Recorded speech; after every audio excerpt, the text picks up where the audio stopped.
ಎಲ್ರಿಗೂ ನಮಸ್ಕಾರ. ಎಲ್ಲ ಹೇಗಿದ್ದೀರಾ? ಇವತ್ತು ನಾವು ಬಾಳೆಹಣ್ಣು ಅಥವಾ ಬಾಳೆಕಾಯಿ ಸಿಪ್ಪೆಯ ಉಪಯೋಗವನ್ನು ನಾವೀಗ ತಿಳಿದುಕೊಳ್ಳೋಣ. ಬಾಳೆಹಣ್ಣು ನಮ್ಮ ಆರೋಗ್ಯಕ್ಕೆ ಬಹಳನೇ ಪೌಷ್ಟಿಕ ಮತ್ತು ರುಚಿಕರವಾದ ಹಣ್ಣಂದರೆ ತಪ್ಪಾಗಲಾರದು. ವರ್ಷದ ಎಲ್ಲ ದಿನಗಳಲ್ಲಿ ಎಲ್ಲ ಕಡೆಗಳಲ್ಲಿ ಸಿಗುವ ಬಾಳೆಹಣ್ಣು ಅಥವಾ ಬಾಳೆಕಾಯಿ ಸೇವನೆ ನಮ್ಮ ದೇಹಕ್ಕೆ ತುಂಬಾ ಒಳ್ಳೆಯದು. ಬಾಳೆಹಣ್ಣು ಅಥವಾ ಬಾಳೆಕಾಯಿಯನ್ನು ಬಹಳಷ್ಟು ರೀತಿಯಲ್ಲಿ ವಿಧಗಳಲ್ಲಿ ನಾವು ತಿನಿಸುಗಳಾಗಿ ತಿನ್ಬೋದಾಗಿದೆ. ಹಣ್ಣನ್ನು ತಿನ್ಬೋದು ಅಥವಾ ಸ್ಮೂತಿ, ಪಾಯಸ, ಫ್ರೂಟ್ ಸಲಾಡ್, ಕಡುಬು, ಚಿಪ್ಸು, ಪ್ರಸಾದಗಳಲ್ಲಿ ಬಾಳೆಕಾಯಿ ಫ್ರೈ, ಬೋಂಡ, ಸಾಂಬಾರ್, ಪಲ್ಯ ಈ ರೀತಿಯಾಗಿ ಮುಂತಾದ ವಿಧಾನಗಳಲ್ಲಿ ನಾವು ತಿನ್ಬೋದಾಗಿದೆ. ಇಂದಿನ ದಿನಗಳಲ್ಲಿ ತಪ್ಪಾದ ಆಹಾರ ಪದ್ಧತಿ ಮತ್ತು ಜೀವನ ಶೈಲಿಯಿಂದ ಬಹಳಷ್ಟು ಕಾಯಿಲೆಗಳಿಗೆ ನಾವು ಒಳಗಾಗ್ತಾ ಇದ್ದೀವಿ. ಫಾಸ್ಟ್ ಫುಡ್, ಕರಿದ ಆಹಾರ, ಮದ್ಯಪಾನ, ಧೂಮಪಾನದಿಂದ ನಾವು ದೂರ ಇದ್ದರೆ ತುಂಬಾ ಒಳ್ಳೆಯದು. ಬಾಳೆಹಣ್ಣನ್ನು ನಾವು ಅತಿ ಸುಲಭವಾಗಿ ಎಲ್ಲ ವಾತಾವರಣಗಳಲ್ಲಿ, ಎಲ್ಲ ಮಣ್ಣುಗಳಲ್ಲಿ ಬೆಳಿಬೋದಾಗಿದೆ. ಅತಿ ಕಡಿಮೆ ಖರ್ಚಲ್ಲಿ ನಮಗೆ ಸಿಗುವಂತಹ ಆಹಾರ ಮತ್ತು ಪೌಷ್ಟಿಕ ಆಹಾರ ಅಂತಲೇ ಹೇಳ್ಬೋದಾಗಿದೆ. ನಮಗೆಲ್ಲ ತಿಳಿದ ವಿಷಯ ಅಂದರೆ ಒಂದು ಬಾಳೆಗೆ ಒಂದೇ ಗೊನೆ ಅಂತ ಹೇಳ್ತಾರೆ. ಹಾಗಂತ ಒಂದೇ ಹಣ್ಣಿರಲ್ಲ, ಅದರಲ್ಲಿ ಭಾಳಷ್ಟು ಹಣ್ಣು ಅಥವಾ ಕಾಯಿಗಳನ್ನು ನಾವು ನೋಡ್ತೇವೆ. ಅಷ್ಟು ಜಾತಿಯ ಹಣ್ಣುಗಳನ್ನು ನಾವು ನೋಡ್ಬೋದಾಗಿದೆ.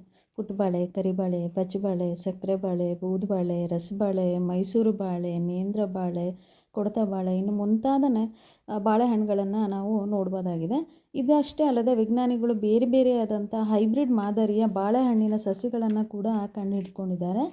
ನಮ್ಮ ಹಿರಿಯರ ಪ್ರಕಾರ ಹಗಲು ಅಂದರೆ ಬೆಳಗ್ಗೆ ತಿಂದರೆ ಬಾಳೆಹಣ್ಣನ್ನು ತಾಮ್ರದಂಥ ಶಕ್ತಿಗೆ ಸಮಾನ, ಮಧ್ಯಾಹ್ನ ತಿಂದರೆ ಬೆಳ್ಳಿಯ ಶಕ್ತಿಗೆ ಸಮಾನ, ರಾತ್ರಿ ತಿಂದರೆ ಬಂಗಾರದ ಶಕ್ತಿಗೆ ಸಮಾನ ಅಂತಲೇ ಹೇಳ್ತಾಯಿದ್ರು. ಅಂದರೆ ಅಷ್ಟೊಂದು ಶಕ್ತಿ ಈ ಹಣ್ಣಲ್ಲಿ ಇದೆ. ಬಾಳೆಹಣ್ಣಿನಲ್ಲಿರುವಂಥ ಜೀವಸತ್ವಗಳು, ಖನಿಜಗಳು, ಫೈಬರ್ ಮತ್ತು ಸರಳ ಸಕ್ಕರೆ ಅಂಶಗಳು ಸಮೃದ್ಧವಾಗಿದ್ದು ಅವು ಕೊಬ್ಬನ್ನು ಹೊಂದಿರೋದಿಲ್ಲ.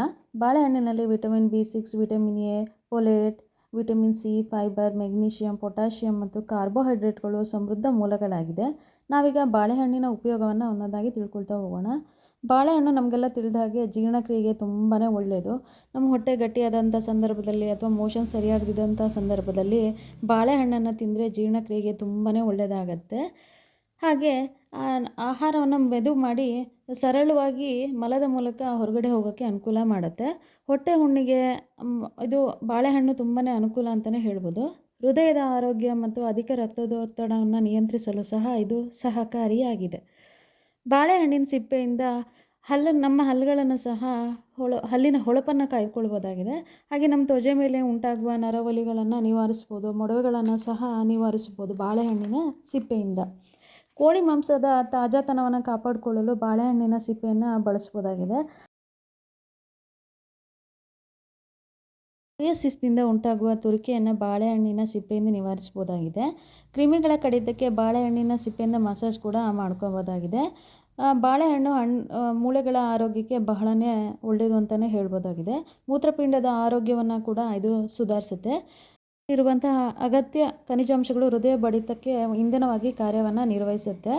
ಕರಗದ ನಾರಿನಂಥ ಅಂಶಗಳನ್ನು ಸಹ ಮಲದ ಮೂಲಕ ಹೊರಗಾಕೋಕ್ಕೆ ತುಂಬಾ ಸಹಕಾರಿಯಾಗಿದೆ. ಕೊಲೆಸ್ಟ್ರಾಲ್ ಮಟ್ಟವನ್ನು ನಿರ್ವಹಿಸಲು ಇದು ಸಹಕಾರಿಯಾಗಿದೆ. ಮಧುಮೇಹಿಗಳಿಗೆ ಬಾಳೆಕಾಯಿ ತಮ್ಮ ಆಹಾರ ಅಥವಾ ಹೊಟ್ಟೆಯನ್ನು ಹಗುರಗೊಳಿಸಲು ತುಂಬಾ ಸಹಕಾರಿಯಾಗಿದೆ ಅಂತಲೇ ಹೇಳ್ಬೋದಾಗಿದೆ. ಚರ್ಮದ ಆರೋಗ್ಯಕ್ಕೆ ಕೂಡ ಬಾಳೆಕಾಯಿ ತುಂಬಾ ಒಳ್ಳೆಯದು. ಹಾಗೆ ಬಾಳೆಕಾಯಿ ಹಸಿವನ್ನು ಕೂಡ ನಿಗ್ರಹಿಸುತ್ತೆ. ತೂಕ ನಷ್ಟಕ್ಕೆ ಸಹ ಬಾಳೆಕಾಯಿ ತುಂಬಾ ಸಹಕಾರಿಯಾಗಿದೆ. ಬಾಳೆಕಾಯಿ ಸಿಪ್ಪೆಯಿಂದ ಚಟ್ನಿಯನ್ನಾಗಿ ಮಾಡ್ಬೋದು, ತಂಬುಳಿಯನ್ನಾಗಿ ಮಾಡಿಕೊಂಡು ನಾವು ತಿನ್ಬೋದಾಗಿದೆ. ಬಾಳೆಕಾಯಿ ಸಿಪ್ಪೆಯನ್ನು ಸಣ್ಣದಾಗಿ ಹೆಚ್ಚಿ 24 ಗಂಟೆಗಳ ಕಾಲ ಅದನ್ನು ನೆನೆಸಿ ಆ ನೀರನ್ನು ನಾವು ಗಿಡಕ್ಕೆ ಕೂಡ ಸಿಂಪಡಿಸೋದ್ರಿಂದ ಗಿಡಕ್ಕೆ ಅಗತ್ಯವಾದ ಪೌಷ್ಟಿಕಾಂಶಗಳು ಸಿಗುವಂಥದ್ದು ಕೂಡ ಬಾಳೆಕಾಯಿ ಸಿಪ್ಪೆಯಲ್ಲೇ ಆಗುತ್ತೆ. ಇಷ್ಟೊಂದು ಉಪಯೋಗಕಾರಿಯಾದಂಥ ಬಾಳೆಹಣ್ಣನ್ನು ನಾವು ಪ್ರತಿನಿತ್ಯದ ಆಹಾರದಲ್ಲಿ ಒಂದೊಂದನ್ನು ಸೇವಿಸ್ತಾ ಹೋದರೆ ತುಂಬಾ ಒಳ್ಳೆಯದು ಅಂತ ಹೇಳ್ತೀನಿ. ಇಂತಹ ಪೌಷ್ಟಿಕ ಆಹಾರವನ್ನು ಅಥವಾ ಹಣ್ಣನ್ನು ಪಡೆದ ನಾವೇ ಧನ್ಯರು ಅಂತಲೇ ಹೇಳ್ಬೋದಾಗಿದೆ. ಪ್ರತಿನಿತ್ಯ ನಾವು ಈ ಬಾಳೆಹಣ್ಣನ್ನು ಬಳಸೋದ್ರಿಂದ ಸ್ವಲ್ಪ ಪ್ರಮಾಣದಲ್ಲಾದರೂ ನಾವು ಆಸ್ಪತ್ರೆಗಳಿಗೆ ತೆರಳೋದನ್ನು ಕಡಿಮೆ ಮಾಡ್ಬೋದು ಅಂತ ಹೇಳ್ತೀನಿ.